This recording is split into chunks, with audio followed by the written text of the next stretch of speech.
Now, the religious attitude per se is not necessarily fundamentalist. I think this is an important point which has got to be stressed. The fact that you are a religious person need not be, and generally speaking has not been, that you are a fundamentalist. Because otherwise, usually the arguments of most secularists are, if you are a religious person, therefore by the very fact you are fundamentalist, and this is false. I am a religious person, but I am not a fundamentalist in any sense of the word. And there are countless others like me, there are Hindus, Muslims, etc. So there are liberal traditions in every religion, and there are oppressive traditions in every religion. So what I'm saying now, and the first point is that every religion has the capacity to liberate individuals and communities, and has the capacity to oppress individuals and communities.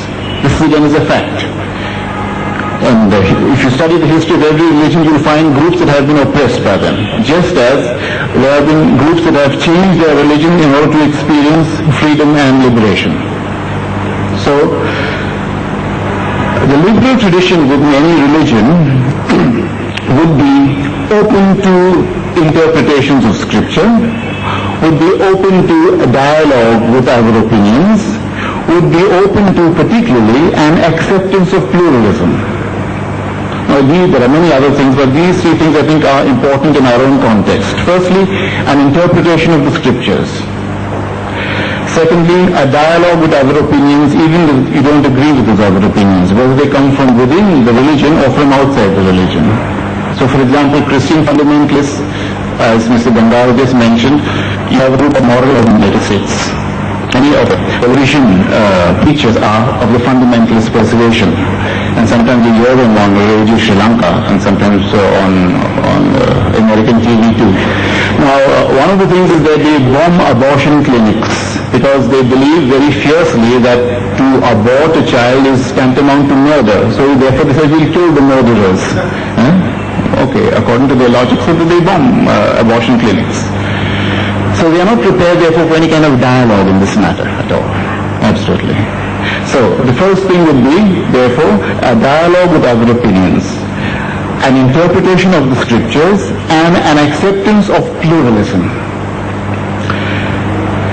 Nevertheless, the fundamentalist point of view springs from a theocratic view of society. Now this is a word which gives me a little time at least to elucidate it. Theocracy is a belief that God alone is the ruler and all of us are under God's law. And if this is so, therefore what human beings can do is not to make laws of their own by a kind of human consent or majority consent, but just obey God's laws. And God's laws are revealed to you in the scripture. So any theocratic government has this as a basis and is not open to dialogue at all. So if you don't accept this, you are in error. I am not in error. I am righteous in this matter. So this was a state of government in most countries of the world, including Christian Europe, right until roughly the 17th century. A lot of Christians or Christian governments regularly burnt heretics at the stake, regularly hounded out those who did not believe in certain tenets of the scriptures. You are familiar, for example, with what is called witch hunting. Today we use it for example, we are finding out someone who is of another opinion and it's called a witch hunt. But the actual historical witch hunts which took place in Germany in the 16th century were horrendous. Where thousands of women on mere suspicion of being a witch were firstly flogged and then burnt at stake, because witch hunting. Today we use it for example, we are finding out someone who is of another opinion and it's called a witch hunt. But the actual historical witch hunts which took place in Germany in the 16th century were horrendous, where thousands of women on mere suspicion of being a witch were firstly flogged and then burnt at stake, because they were supposed to be the spouses of the devil. You're familiar with the Galileo case, where the church proscribed the teachings of Galileo and asked him to recant and put him in prison. Alright, so this is the background, the history of theocracy. Now today, most countries in the world are not theocratic, at least not obviously so. But there is a kind of going back to theocracy in certain parts of the world. We'll come to this in a moment. So I said, one of the things is law is based on revelation. It's not based, as we would say in a secular country, on reason. It's not based on anything which can be scientifically validated. That's not important. What is important? You believe. Faith is important. If you don't have faith, you get faith, or shut up. The second thing is that those who uphold this law are there by a hierarchical system, not by a democratic one. In a secular government, in a secular country, you choose your representatives, and though sometimes the choice can be faulted and it is sometimes defective, whatever, you have the right to choose them at different times. So a democratic elective process comes into play. In a theocratic government, that is not possible. It is hierarchical, which means to say a certain elite, and usually a religious elite, decide. In Christian Europe, it was the priests and those who they influenced. In a lot of Islamic countries, it is the ulema. As we saw recently, 1 or 2 years ago, at the height of the Ayodhya questions, it was the sons and the mahants who came to the fore, and therefore who were strongly then contesting for leadership even within the VHP. So you see, at some time or other, when you get into fundamentalism, you cannot avoid the fact that religious leaders come to the fore and take hold of the whole movement. Now, these are therefore 1 or 2 points which I make about the nature of theocracy and how fundamentalism is related to theocracy. Fundamentalism, therefore, the strict adherence of what is revealed and as interpreted by a priestly caste for the rest. Finally, last point, and I will done.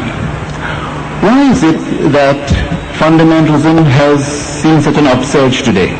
Just as I thought, just as I said, when we are at the end of a kind of scientific age. I put it to you, this is an indication of the failure of science and the failure of secularism. The fact that in so many third world democratic countries, these governments are slothful and corrupt. In other words, they have not succeeded in bringing about a just and equitable society. In other words, secularists have entirely discounted religion and have, as it were, thrown it out of the window. And in parts of the secular world, like in the Marxist countries, the communist countries, the Eastern Bloc, it was even forbidden to be a religious practitioner. You could be put to death, and you certainly were a discriminated group in society. So this has been one reason why what you throw out and you try to proscribe comes back again through the back door. Also, we must remember that for thousands, especially in the Islamic world, the experience of the West has been one of oppression. I was remarking some years ago when the Rushdie crisis had just erupted. I was telling MV Kamath, you're talking about, I said, he had absolutely no idea how much this kind of Western liberalism, as it were, symbolized by Salman Rushdie, how much that is hated by the average Muslim. This is something which Salman Rushdie, in his own pride and arrogance, utterly discounted.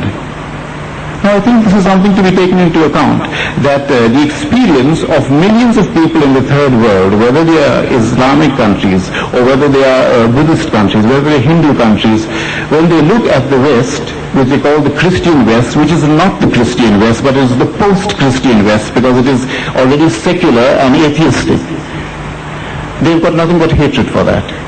But this also is a reason why thousands of religious leaders say there's nothing that you can hope for from that kind of civilization. Their children are on drugs. They've got no future at all. Rather, come back to your own roots, come back to Islam, come back to Hinduism, come back to Christianity, come back to